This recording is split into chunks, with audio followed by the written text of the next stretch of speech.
but Truly. the idea of like class stratification and the degree to which money and resources, nannies, stuff like that gives you the ability to create this content is something you get into very deeply. Did you Yeah. know that that was going to be such a major aspect of it going into the book, or were you surprised by the degree to which that's accurate? I think it was a bigger factor than I thought. I mean, I knew, like, I had interviewed influencer nannies before, but I think I didn't realize that oftentimes there's an entire staff behind these families and these women. So it's not only the nannies who are most of the time, 99% of the time hidden, right? So the mom is like, I do it all myself and da da da da da da. And then they like have a nanny, which like no shade to having a nanny. Like I have a Nope. part-time nanny. She saves my life. But Yep. like I'm not telling people I do it all by myself and I'm beautiful doing it. And if you want to do it, just buy this thing that I'm selling. Like that's the trouble with it for me is not having help, but pretending that you don't. And that if people just buy your like scheduling course or whatever, that they can like make it work. Do they usually, like, I mean, can't say usually, I guess, but do you find that they mostly are saying, I actually like lying, I do it myself, or just sort of skipping around the part where Yeah. there is a nanny? Yeah, I think just like skipping around it, editing around it. And I think in some ways it is a lie because they are saying like, "Oh, this is what I did today," and it's showing the millions of things that have to get done, but they're not saying, "Oh, and then the nanny while I was doing this was taking care of the kids." But they try not to come out straight up and say I don't have help because like they do. But there's nannies, there's house cleaners, there's videographers, there's editors, there's SEO experts. Like it's an entire business, but it's being shown as like I'm just so good at this that I can do it myself. And like if you follow my advice and you follow me, I can show you how to be as good as me. Is there a barrier to entry then for new people who don't have those resources? Because I remember finding early on, like with when Instagram happened and monetization became like when big money came into Yeah. play, there was like an influx of just very wealthy people with endless closets who like something navy comes to mind, Yeah. no shade, but like that Yeah. kind of thing where you just have access to all of these looks and Yeah. it's easy. And I remember thinking I can never compete with that ever.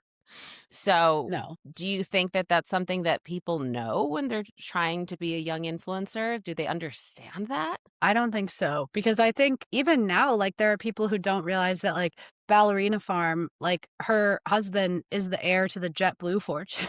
Yeah, You I know, saw that. like Nice. his dad is a literal billionaire, but they're like, oh, we have this farm and like, we do whatever. And like they do have a farm, but like, how did you get the money to buy a whatever 1,000-acre farm or whatever? Like, come on. Yeah. To her, I did notice in her content there was some zooming out and showing like behind the scenes, like the Ballerina Farm team and stuff. And I Yeah. was like, oh, that's cool. Like I Yeah. can Well, get because down with now that. she's so big that I don't think she can pretend because, like, she has an entire, like, store and business and, like, you can buy Ballerina Farm protein powder and Ballerina Farm hydration and, like, And you beef. know, and beef, Beef. yeah. And They and sell their own until beef. this week, raw milk, but then I think some people got sick or something, and now the raw milk is off the shelves, so That'll do it.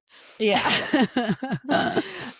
So do you think that just as an overarching principle, is it possible to participate in and profit from this attention economy that we all find ourselves in without performing? Like, is authenticity even reachable? I don't really think so. Like, I don't think anyone's not performing online. Like, even like in my like small platform, like I'm performing online. Like, I don't like post like my actual life and like what I'm really doing day to day. Like, I don't post anything if I don't have makeup on and if everything isn't like angled perfectly and I'm like small. So like, how could anyone?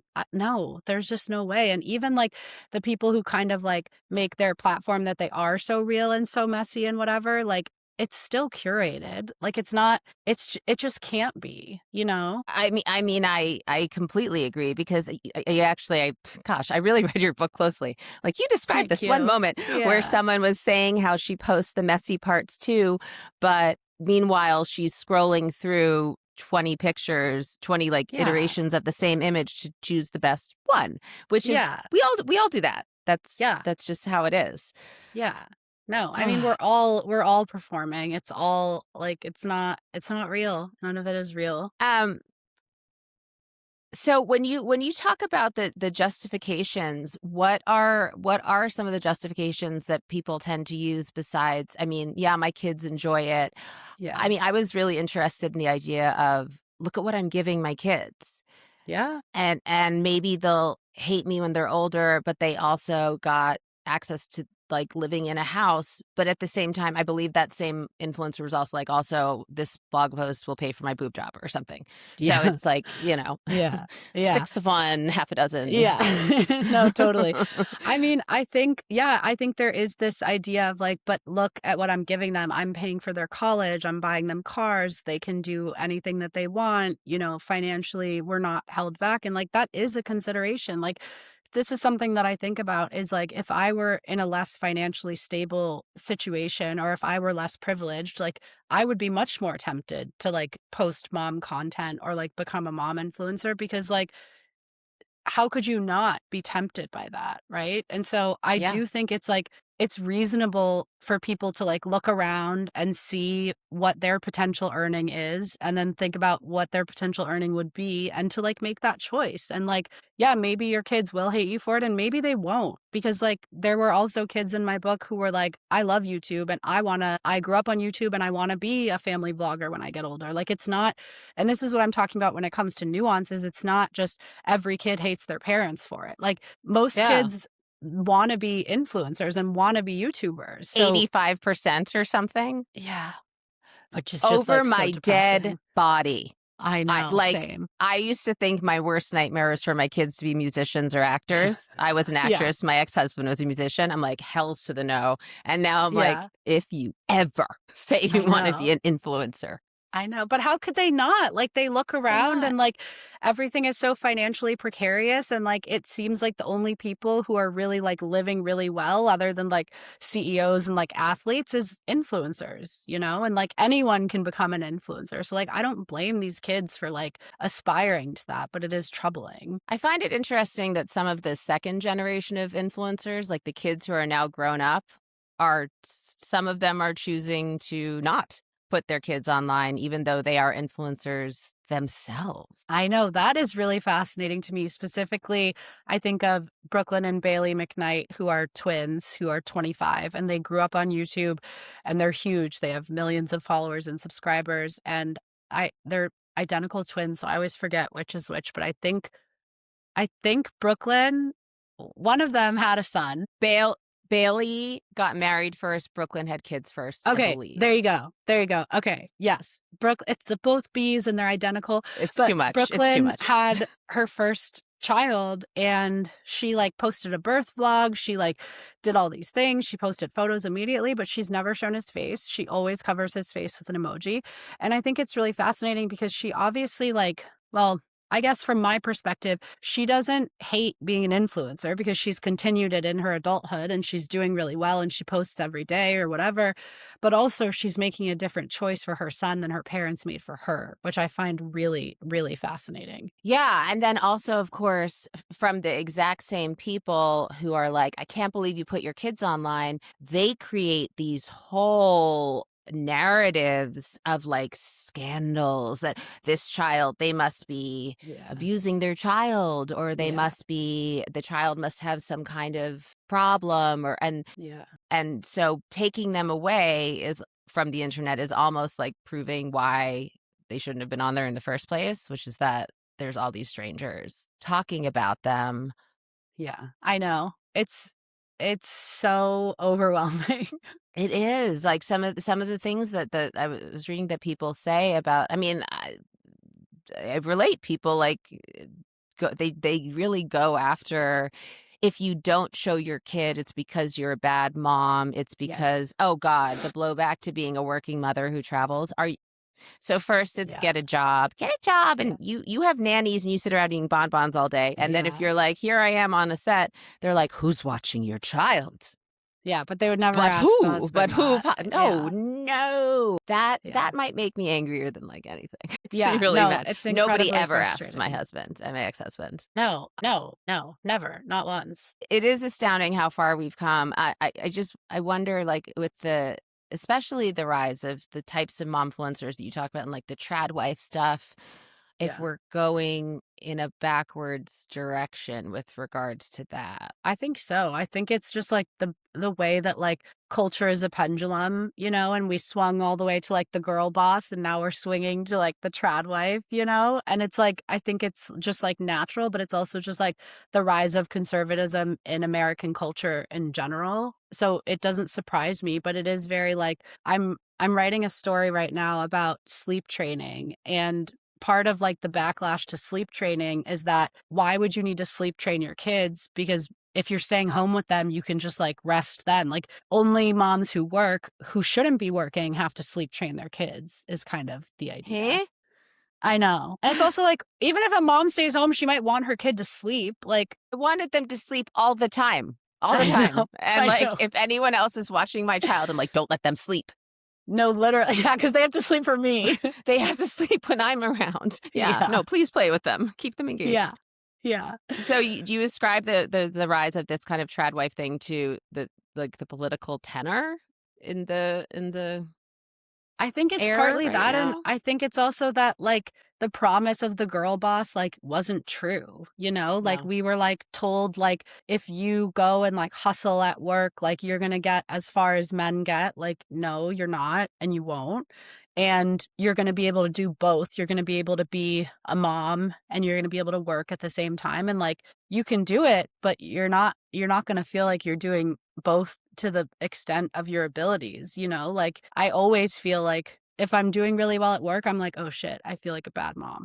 Or if I'm like, you know, have a really great day with my daughter and spend so much time with her, I'm like, "Shit, I probably should have worked a little bit." You know? Like, it's just like it's this impossible like seesaw. And I think also like the economy is so bad, and like women, and I mean, a lot of people are out of work, but like it's really hard for moms specifically. And so like it makes sense to me that they're looking back at this like idealized past and being like, well, maybe I could just stay home and like my job could be like staying home and making everything beautiful and whatever. But it's like even that is like a false promise, you know? Yeah, and then like what we were saying earlier, then that's participating in this like grand illusion that you're then passing on to vulnerable populations of mothers who like in no way shape or form will be able to access that kind of work. Yeah, but I think about it, like I literally could not have had two children and afforded to put them in daycare.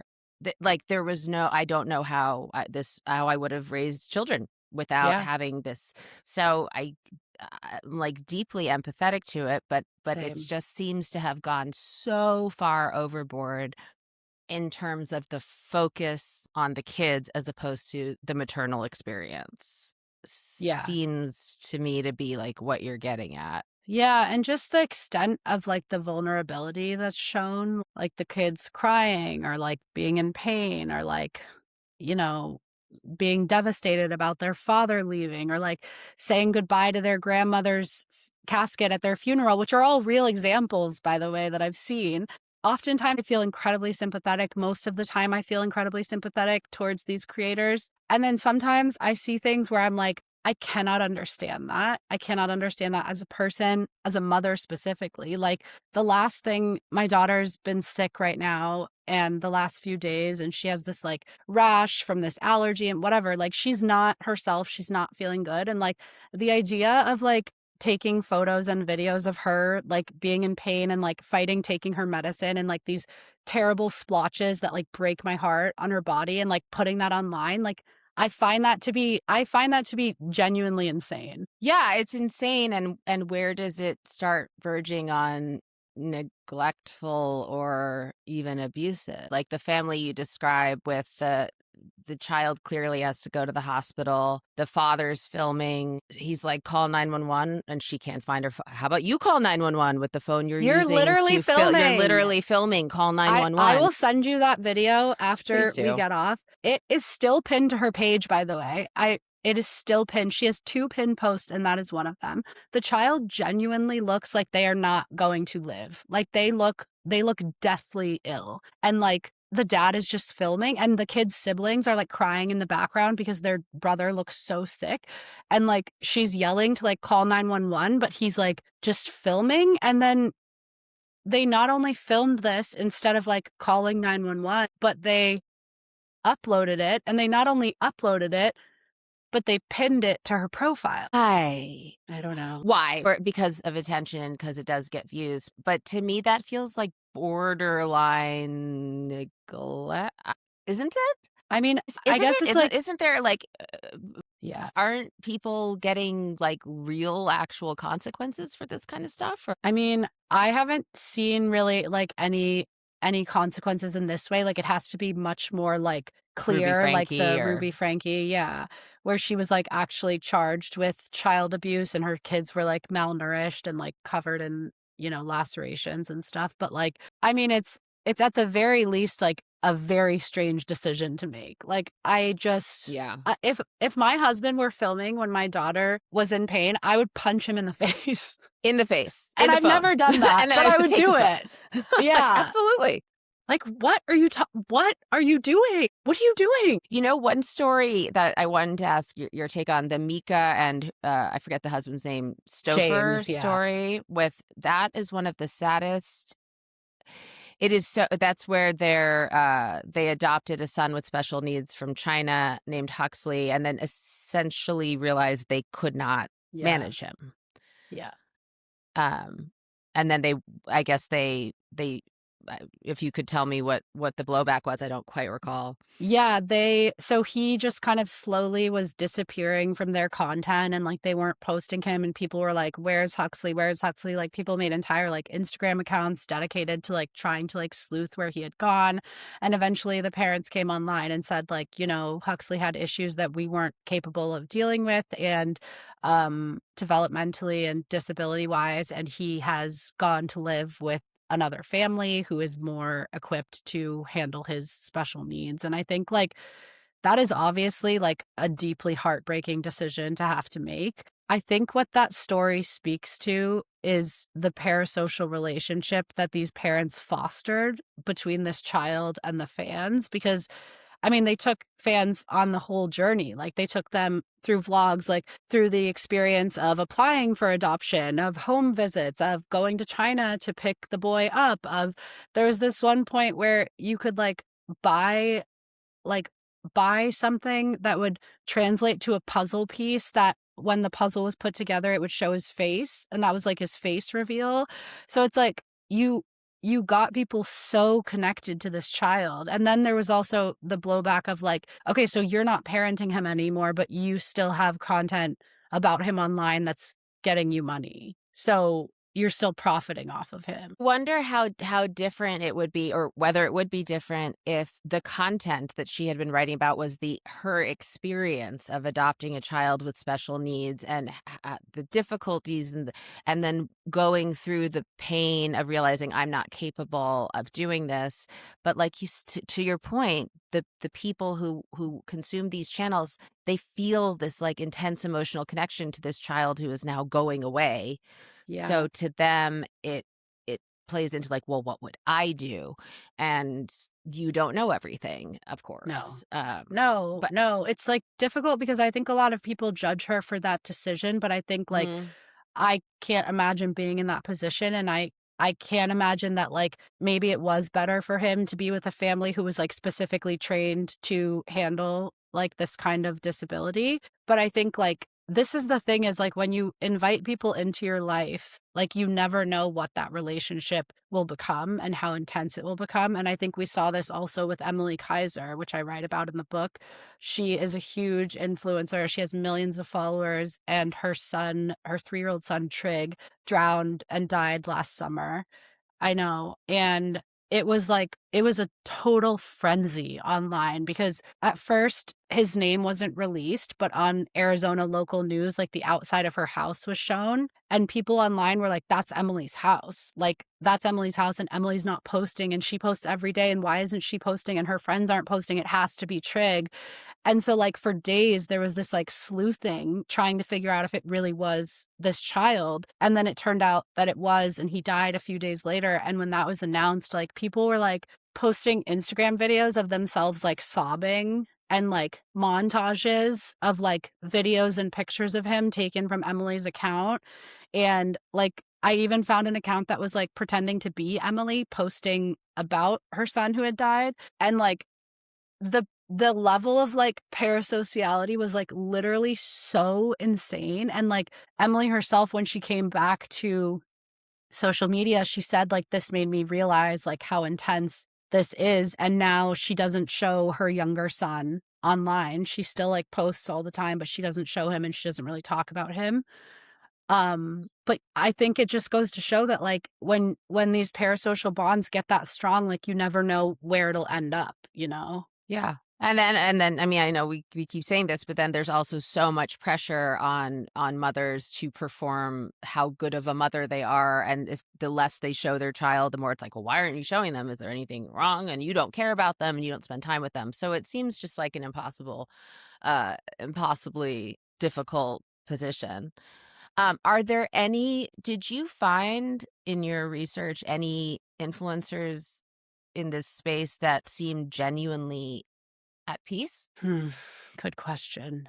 I think a lot of them were quite, I don't know if I would say at peace because they're quite defensive of their decision, and they feel the backlash. So I think it's hard to be completely at peace when you know people are, like, talking about what a terrible exploitative parent you are. And I think most of them had instances where they've second guessed whether they want their kids online or not. But at the same time, like, you've created this entire life around this. Like, you've made tons of money, you've moved into a new house, you've bought a new car, you don't have a traditional job anymore, so, like, there's less room for misgiving because, like, your entire life has been built around this at this point. Yeah, it does seem like there's no way out.